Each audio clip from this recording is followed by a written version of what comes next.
My topic today is a comic artist superpower in the new world. Now, what do I mean by that? Okay, like any young boy starting out comics, this was created when I was 6 years old. Obviously, like Jerry said earlier, for boys it's either about science fiction or war.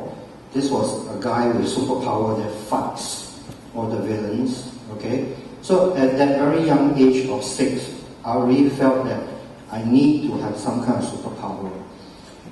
And this is the best way to express that desire to have a superpower, which is to draw, okay? So at that tender age, I started imagining that I have various superpowers through the creation of comics. This issue was 1979, and the comics on the right was my first published comics, okay, in this magazine. Obviously inspired by Grease, the film. The stars very much Mad magazine. I was inspired very much by Mad. And I got my first paycheck for $50 in 1979.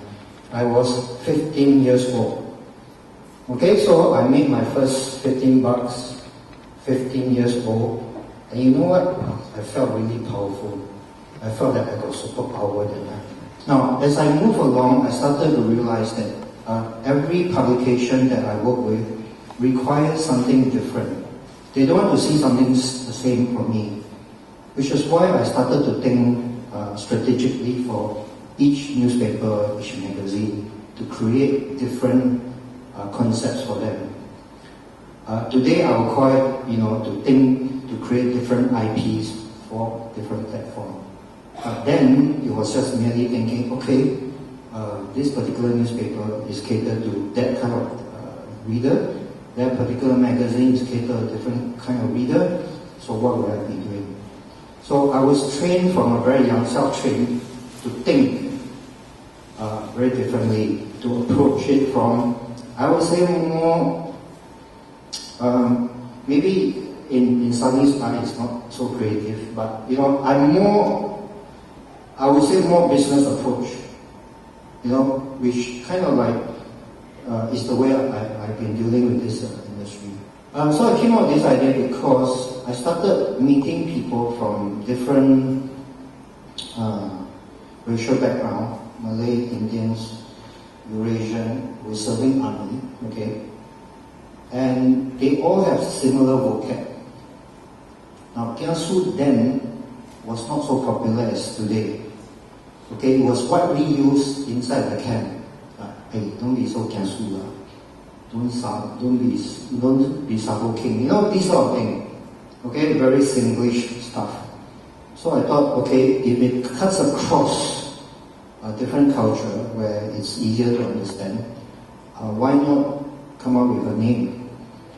Now, then I had a problem. I wanted to call it Kiasu, but then I spoke to some friends in the legal field, and they told me that a word such as this will be very difficult to trademark as an IP. So I decided then to add the word Mr. in front so that we could actually copyright and trademark. Right. So even at that time, 1989, I was 24, I became conscious of the importance of IP. And the subsequent years after I created the idea, I spent almost all my money in the IP to trademark. It's a very costly process. But after like the third year almost, I started to realize that what was invested earlier was all worth it, even till today. Right? So anyone of you who doubt about these things, if you're really confident about your creation, you should inquire about these things. So I started looking for other platforms like my early days. Okay, so I came across this magazine, which is not around anymore. I think it's online. Okay, started by a local brothers, Michael and Philip Chia. It's about local music, but they also have published alternative comics. So this was when I did something more experimental. Obviously, some of you can tell it's heavily influenced then by Bill Sinkovich style, then big fan of him. Then just doing different style. So that kind of like gave me a additional outlet.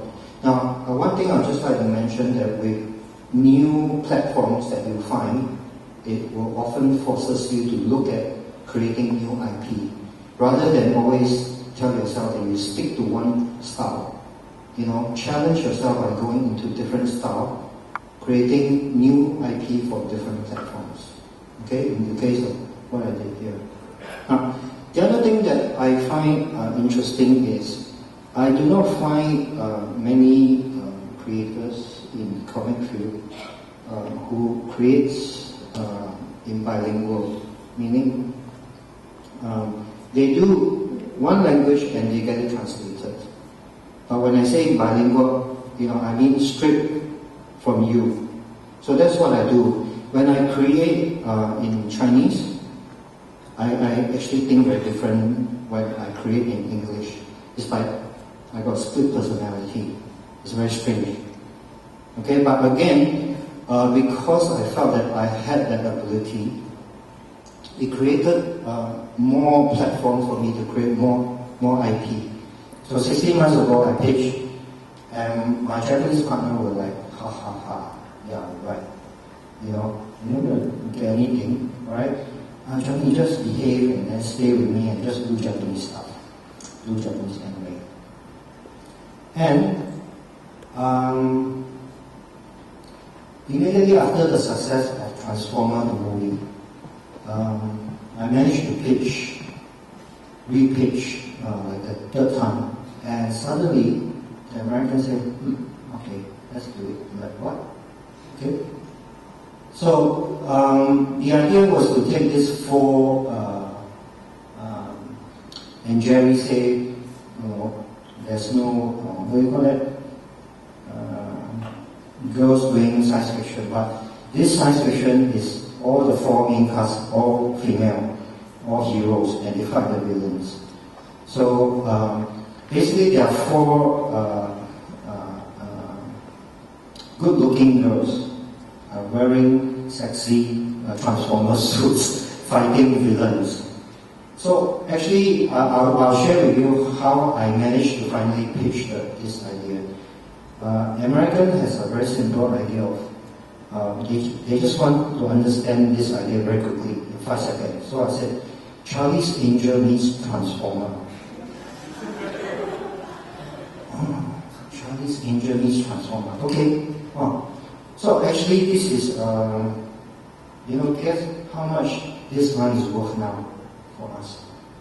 It's $30 million US. We got final approval to make the film. This is a poster of the film that you are seeing it first time. We are showing it in Cannes in 2 weeks' time.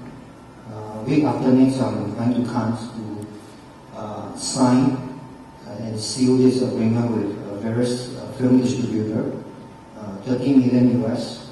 We're starting to film next year, 2010, beginning of 2010. And we're just working on the script and working on various scenarios. Just to show you, in the past, it's always the Western will dominate this industry. Now, just to let you know, to share the job with me, I fired 3 Amos writers in the past 3 months because the script not good enough. Okay? So, what I'm trying to say is that we can do it too. The answer for comic artists' superpower is to have the imagination, and then we can forward and we can progress, we can move into the new world.